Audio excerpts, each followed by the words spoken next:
Coming up on LUTV News, a St. Peter's Middle School student is found with a gun in their backpack. We'll tell you how the school handled the situation. Plus, Russian troops descend on Ukraine again after making a promise to pull back. We have the latest on the situation overseas. And Biden signs a bill into law making lynching officially a federal hate crime after decades of attempts. Those stories and more ahead on LUTV News.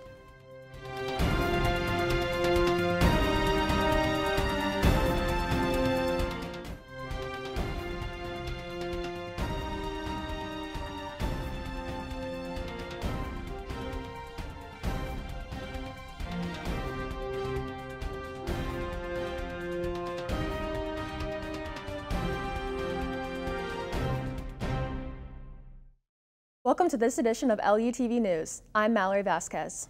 And I'm Gavin Anderson. A woman is behind bars after a 10-year-old accidentally shoots and kills his 12-year-old brother while playing with the gun in North St. Louis.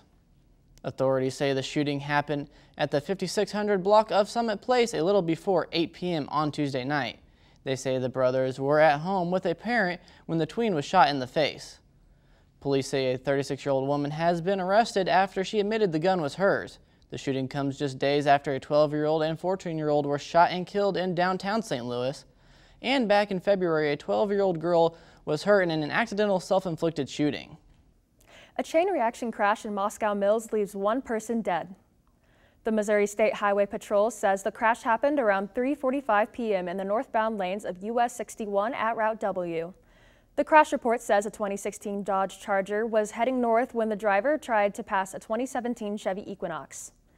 The Charger hit the front end of the Equinox, causing the SUV to lose control and collide with a 2013 Honda CR-V. The CR-V was knocked off the highway and flipped before smashing into a pole. The 70-year-old driver suffered serious injuries. The 69-year-old passenger was pronounced dead at the scene. 3 people are behind bars after a police pursuit Wednesday morning. The St. Charles Police Department says they received a call about people tampering with vehicles in the area of Benton Avenue and 6th Street. Police saw 4 people in a vehicle and tried to pull them over, but the car sped away. Police threw out spike strips to stop them, but the vehicle ended up crashing into a ravine near Blanchette Bridge. That's when the 4 suspects took off running. 3 of them were caught and arrested. Police are still looking for the 4th suspect. A middle school in St. Peter's caught a student with a gun in their backpack on Monday. The incident occurred at Dubray Middle School in the Fort Zumwalt district. The school says a parent informed the school after their child called them and said that they had seen a gun in another student's backpack on the bus. Officials say the school searched the suspected student's backpack and found the gun. Police arrested the student and secured the gun. School officials say that it was never a threat to the school and the day was not disrupted. Pharmacists in Missouri can help in the battle to prevent suicide. Authorities say the battle is part of House Bill 1644. It aims to provide suicide awareness and prevention training for pharmacists. The bill is still under debate in Jefferson City. The National Alliance of Mental Illness says that the Board of Pharmacy will create the guidelines for the training if the bill passes. The agency says the training is for 2 hours and will not be mandatory for pharmacists. Authorities say that if the bill passes and is signed by the governor, the bill would go into effect on August 28th. Baristas at a Ladue Starbucks are the first in the St. Louis area to petition for union representation. Service Employers International Union says it is organizing the employees who work at 1500 South Lindbergh. They plan to file for a National Labor Relations Board election on Tuesday. The Starbucks unionization began last year when 2 locations in Buffalo, New York, filed for representation. The Buffalo locations are now unionized. More than 150 company-owned locations have filed to unionize as well. Straight ahead on LUTV News. Russian shelling continues to hit Ukraine cities after promising not to invade. There will be more when we come back.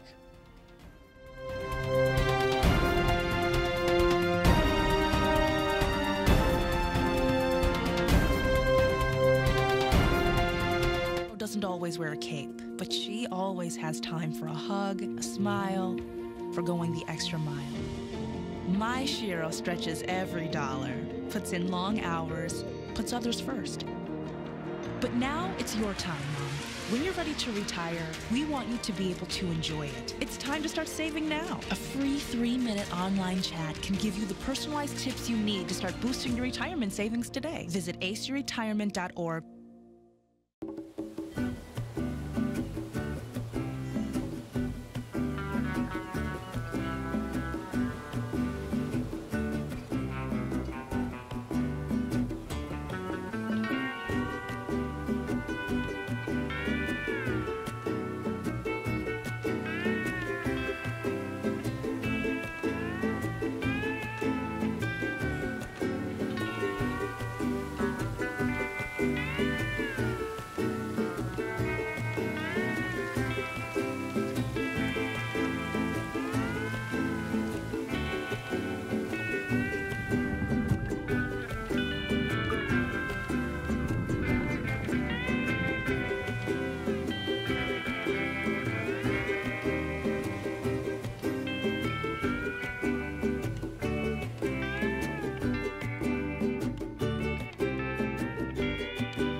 Right now, a future president could be running as a local candidate on your ballot. This person wants to represent you, your family, and your community. Do you know who they are and what they stand for? Vote411.org is your tool for accurate and unbiased election information on the candidates running in local races.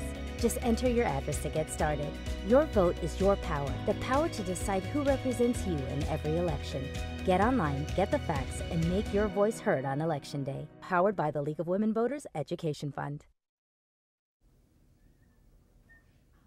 Russian forces hit Kyiv and another Ukrainian city once again after promising to pull troops out of Ukraine. The Associated Press says Russia did not say what reduction in activity would look like, but the promise made was in hopes to end the war against Ukraine. Moscow spokesman says it was a positive factor that Ukraine has submitted its written proposals, but adding that he saw no breakthrough. The British Defense Ministry says the Russian military reports new missile strikes on Ukraine in the past 24 hours. The United Nations agency says that more than 4 million people have now fled Ukraine. The UN also says that the Russian invasion of Ukraine makes it the largest refugee crisis in Europe since World War II. President Joe Biden signs a bill into law on Tuesday that makes lynching a federal hate crime.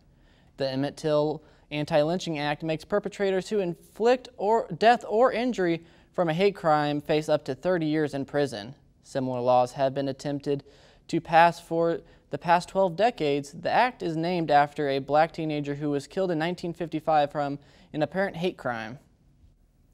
New details on the 14-year-old who died after he fell off an amusement ride were released on Tuesday morning. According to an operating manual, St. Louis native Tyree Sampson was about 50 pounds heavier than its weight limit. Sampson's family says he was turned away from 2 other rides because of his weight. Sampson was about 340 pounds and 6 feet 5 inches tall. The Icon Park attraction says it is fully cooperating with investigators. The Orlando Freefall ride will be closed indefinitely. The first Republican is throwing her support behind President Joe Biden's Supreme Court nominee. Maine Senator Suzanne Collins says Judge Ketanji Brown Jackson has the qualifications and the experience needed for the job. Collins' vote ensures that Biden's nominee to be put for the first post will receive at least one Republican backer.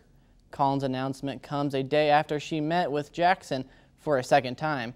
If confirmed, Jackson will become the first black woman and federal public defender on the court. A U.S. astronaut returns to Earth after spending record-long space flight with 2 Russian cosmonauts on Wednesday. NASA's astronaut Mark Vande Hei comes back after spending 355 days at the International Space Station. The space crew touched down in Kazakhstan. Vande Hei launched last April 9th, along with the 2 Russian cosmonauts. NASA administrator says Mark's mission was not only record-breaking, but paving the way for the future of explorers on Mars, Moon, and beyond. Florida has reached a more than $878 million deal with CVS and 3 drug companies as part of the settlement of an opioid epidemic case. Florida's Attorney General says CVS will pay the state $484 million. Teva Pharmaceutical Industries agreed to pay $195 million and Allergan more than $134 million. Florida's Attorney General says the money from CVS will be split between the state, Florida cities and counties, which were largely affected by the opioid overdoses and illicit drug use during the pill mill epidemic a decade ago. The opioid epidemic has been linked to more than 500,000 deaths in the U.S. over the past 2 decades. The Florida settlement leaves only Walgreens as a defendant in a lawsuit set for trial on April 5th. Rain is taking control this week and temperatures will be dropping. Find out more when we come back.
Are you okay?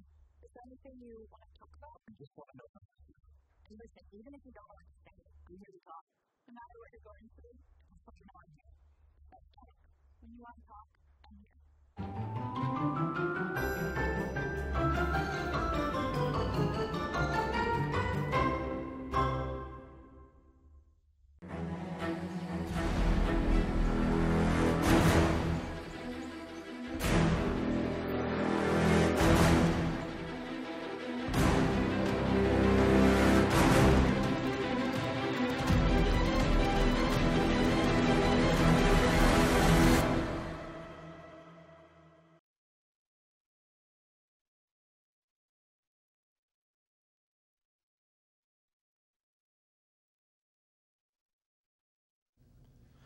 Let's take a look at the allergens outside. The pollen is looking very low as of right now. Grass and ragweed pollen is non-existent, whereas the tree pollen is low. In the northwest, they can expect some rain on Wednesday with some wind currents mixed in. Heading down to the southwest, Arizona is seeing a dust storm making the area look apocalyptic. For the northeast, an ice storm is heading their way coming from the Midwest. As for the southeast, they will be seeing some rain and thunderstorms over the next 2 days. Shifting our focus to the local map, it is currently 64 degrees in St. Louis. Moving over to St. Charles, thunderstorms and rain is constant at 64 degrees. In Maryland Heights, we can see the same rain and same temps at 64 as well. Advancing to O'Fallon, they are seeing the coldest in the area at 63 degrees. Lastly, in St. Peters, they are seeing the same temp as O'Fallon at 63. Now taking a look at the 5-day forecast, we can expect to see quite a bit of rain this week. On Wednesday, we have 70 for the high and 44 is the low. For Thursday, we can expect about a 60% chance of rain with a high of 46. On Friday, Beatles sing it best, "Here Comes the Sun, doo-doo-doo-doo," with a high of 59 and a low of 30. Heading into the weekend, we will see a 30% chance of rain on Saturday. Lastly, Sunday will be sunny with the high at 68 and low being 38. For LUTV weather, I'm Mason Goffey. Back to you, Gavin. A fully inclusive amusement park is expected to open in Wentzville for people with any form of disability. It is called the Spirit of Discover Park. It is under construction on a 60-acre piece of land. The group developing the park says they've been looking for a place in St. Louis region for years and they have finally found the one. They aren't telling us where the park is built or is going to be built, but they have shared glimpses of what it will look like once it's finished. Developers hope to provide opportunities for those with disabilities to do something they have not been able to do before. They also say it is expected to open in 24 to 32 months. Students at One Rockwood School District High School are using their time, talent, and math skills in a service project to help others. The Rockwood Summit class, known as Geometry and Construction, are building bunk beds for the Sleep and Heavenly Peace organization. Students say they have been working on this project for a week and have built nearly 30 beds. Their teacher says that geometry and construction alternates between math days in the classroom and construction days in the shop.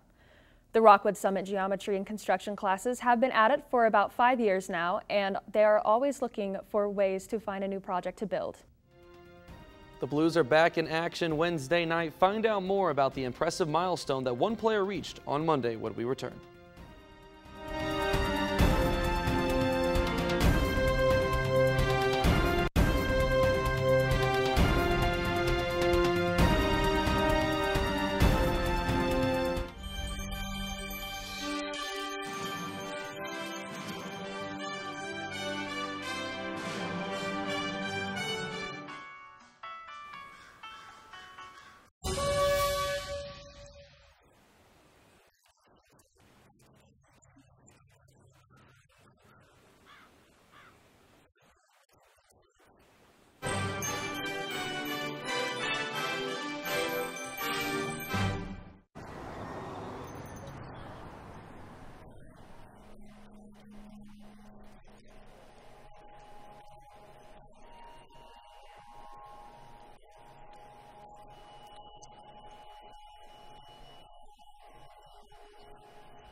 The Blues are back in action on Wednesday night, facing the Vancouver Canucks for the second time in 3 days. This time, though, St. Louis will be on the road playing in the Rogers Arena. The Blues are coming off of a 4-1 win over the Canucks that got started with a rebound goal by Marco Scandella. David Perron tallied on another later in the first period. However, it was Ville Husso and Vladimir Tarasenko who stole the show. In net, Husso stopped 35 of 36 shots faced, and Tarasenko scored the final 2 goals and tallied an assist on the Scandella goal. With the big night, Vladimir Tarasenko was able to hit the 500 career points milestone, making him the 5th player in Blues history to do so. The Blues look for their second straight win Wednesday night as puck drop is set for 9 p.m. The Cardinals continue on with more spring training play on Wednesday. On Monday, Albert Pujols arrived at the ballpark for the first time since returning to the team.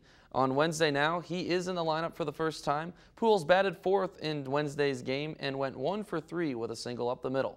St. Louis is 5-4 so far this spring, and play has been highlighted by Paul Goldschmidt, Paul DeYoung, and Dylan Carlson as they are leading the team in hitting so far. The Redbirds will head north to start the season after their final spring training game, which is on April 5th. The NFL is officially changing its playoff overtime rules to assure that both teams are given a fair chance to win games. From now on, both teams will receive possession of the ball in overtime, no matter if the first team with the ball scores or not. If the score remains tied after each team's had possession, the game will be decided in the usual sudden death format. The change comes specifically after the AFC divisional matchup between the Buffalo Bills and Kansas City Chiefs. The game was back and forth throughout regulation, but ended up being won by the Chiefs after they won the coin toss and scored on their first possession in overtime. The rule change becomes effective in the 2022 season. The United States men's national soccer team can qualify for the 2022 World Cup Wednesday night. The USMNT faces off against Costa Rica Wednesday evening with an opportunity to punch their ticket to Qatar. As long as the men's team loses by less than 6 goals, they will have officially qualified. Team USA has not lost by a margin this large since 1957. The United States enters the match as large favorites. The men's national team is currently second in the CONCACAF table behind Canada, who has already qualified for the World Cup.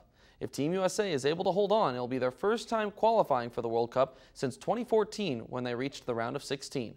That's all for LUTV Sports. I'm Ethan Hannaford. Back to you, Gavin. The DraftKings Sportsbook is officially open at Casino Queen.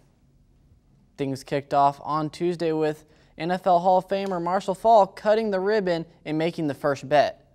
Faulk bet $100 for the Cardinals to win on opening night.